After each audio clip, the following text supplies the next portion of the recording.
হরে কৃষ্ণা। আমি আজকের এই ভিডিওটা অনেক দিন আগে তুলেছিলাম, তো ফোনে রয়ে গেছিলো।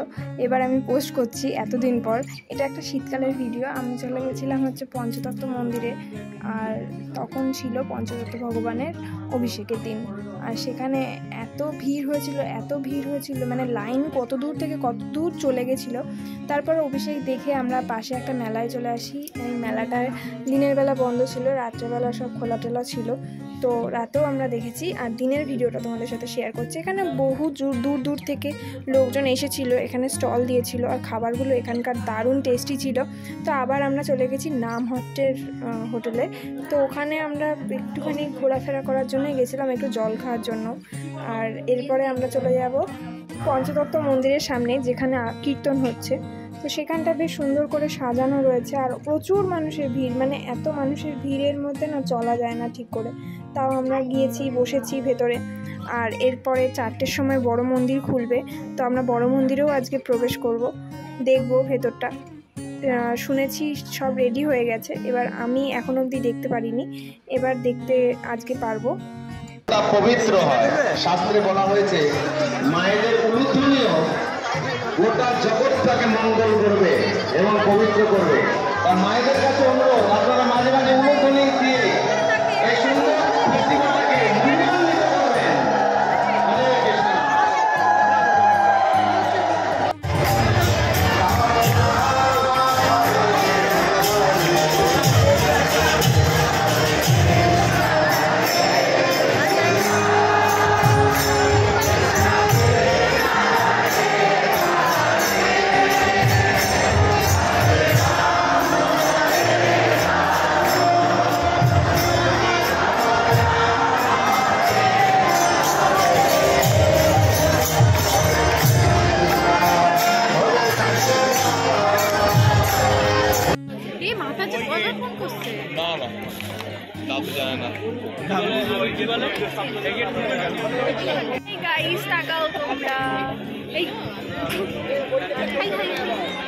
আমরা এখন বড় মন্দিরে যাচ্ছি,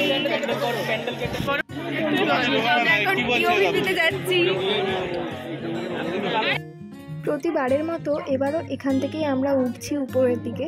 আর এই জায়গাটা উঠতে গেলে না খুব মাথা ঘোরায়, জানি না কেন। আর আমার তো খুব ভয় করে পেছনের দিকে তাকালে, আর এত ভিড়ের মধ্যে ঠেলে ঠুলে উপরে ওঠাটাও একটা রিস্ক। তাও এই দিক থেকেই ওঠাবে এরা। আর এখানে আমরা অনেকটা উপরে উঠেও গেছি, এবার দেখো তোমরা কি কি হয়।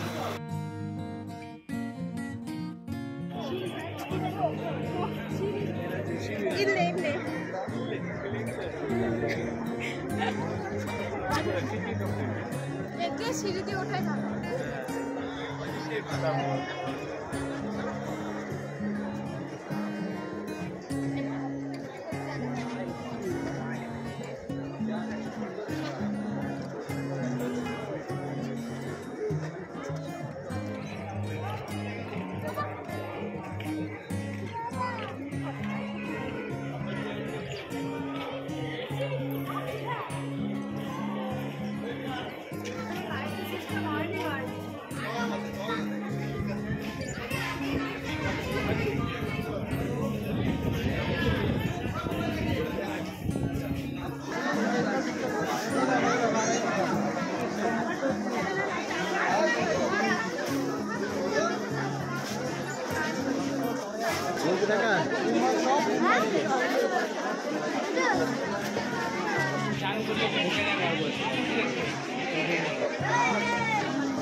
তো নৃসিংহ উইংসের দিকে ঢুকে দেখি পুরোটাই অন্ধকার, কোনো রকম লাইট এরা এখনও জ্বালায়নি।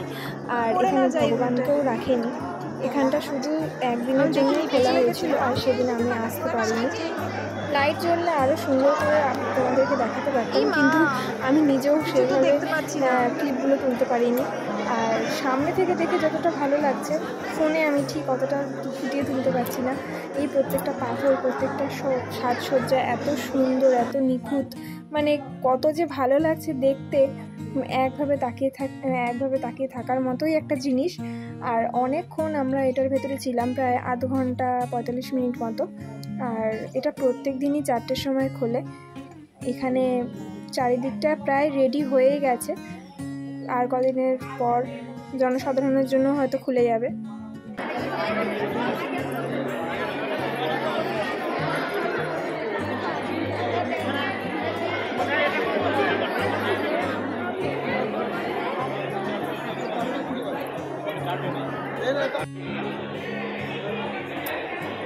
এই পাশায়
ভেতরে প্রতিনিয়ত কাজ হচ্ছে, এই জন্য প্রচণ্ড আওয়াজও হচ্ছে, আর চারিদিকে খুব ধুলাবালিও উঠছে।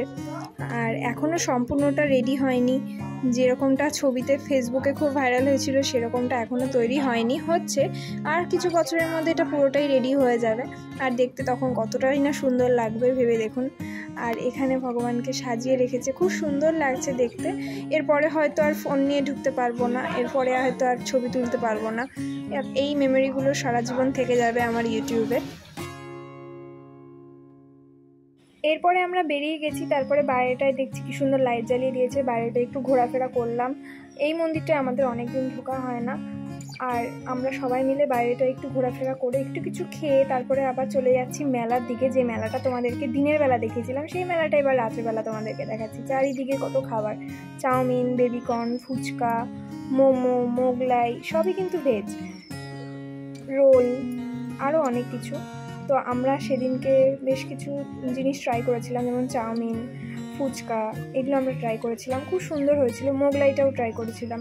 এইখানটার না খুব সুন্দর করে এরা টুনি লাইট দিয়ে ডেকোরেশন করে, প্রত্যেক বছরই এখানে মেলা হয়। আর এই প্রভুরা অনেক দূর দূর থেকে এসেছে এখানে স্টল দিতে। অনেক রকমের ডোনাটস, মিষ্টি, তারপর জুস টাইপের সব কিছুই এখানে পাওয়া যায়।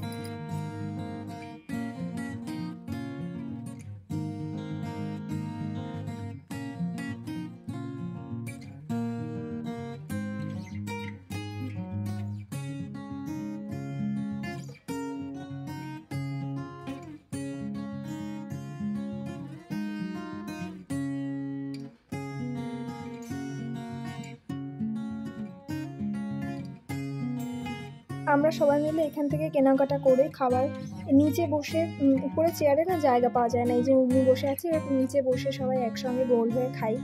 আর এখানে অনেক রকমের দোকানও এবার এসেছে, যেরকম জামা কাপড়ের দোকান, জুয়েলারির দোকান, তারপরে কাঠের অনেক জিনিসের দোকান, তো এগুলো হচ্ছে হ্যান্ড প্রিন্টেড কিছু একটা, আমি ঠিক নামটা জানি না, আর এখন আমার মনেও পড়ছে না। আর এখানে ছিল হ্যান্ডমেড জুয়েলারি, এগুলো ছিল হাতে আঁকা জামা কাপড়। এখানে অনেক বিদেশি প্রভু মাতাজিরা দোকান দিয়েছিল বাইরে থেকে এসে, তাদের কাজও দেখতে খুব ভালো লাগছিল। এই যে জামা কাপড়ের দোকানটা, এই স্টলটা খুব সুন্দর ছিল। এই যে আঁকাগুলো, এগুলো নাকি সব হাতে আঁকা, কত সুন্দর সুন্দর প্রতিভা থাকে না সবার ভেতরে, যেগুলো এরা হাতের মাধ্যমে ফুটিয়ে তুলেছে। এখানে কিছু তেল জাতীয়, সেন্ট জাতীয় কিছু ছিল। এখানে ছিল চাদর, শাল, এইরকম কিছু।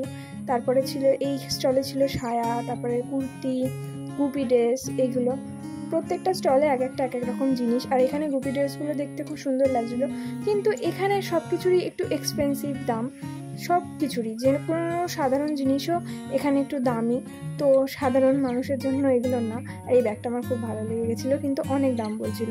আর বার্গেনিং করলেও এখানে কমায় না, যেহেতু এটা মায়াপুর, এরা অনেক দূর দূর থেকে আসে, এদের তো একটা প্রফিট থাকবেই। তো যাই হোক, জিনিসপত্র খুব সুন্দর এরা সেল করে। এখানে বিক্রিও ভালোই হয়, যারা মায়াপুরবাসী তারা এখানে ভালোই কেনাকাটা করে। আমরা যেহেতু খুব বার্গেনিং করি আর এত দাম দিয়ে জিনিস আমরা কিনি না, তো সচরাচর এখান থেকে আমরা জিনিসগুলো কিনি না। আমি ভিডিও করতেই ঢুকেছি, আর এখানে কত সুন্দর সুন্দর হাতে আঁকানো, খুব সুন্দর লাগছিল ওই বুদ্ধদেবটা দেখতে। এরপরে বাড়ি চলে যাব, টাইমও হয়ে গেছে। যতটুকু পারছি তোমাদের সাথে শেয়ার করছি, তোমাদের ভালো লাগলে আমাকে কমেন্টে জানিও। টাটা, ভিডিওটা শেষ পর্যন্ত দেখতে থাকো।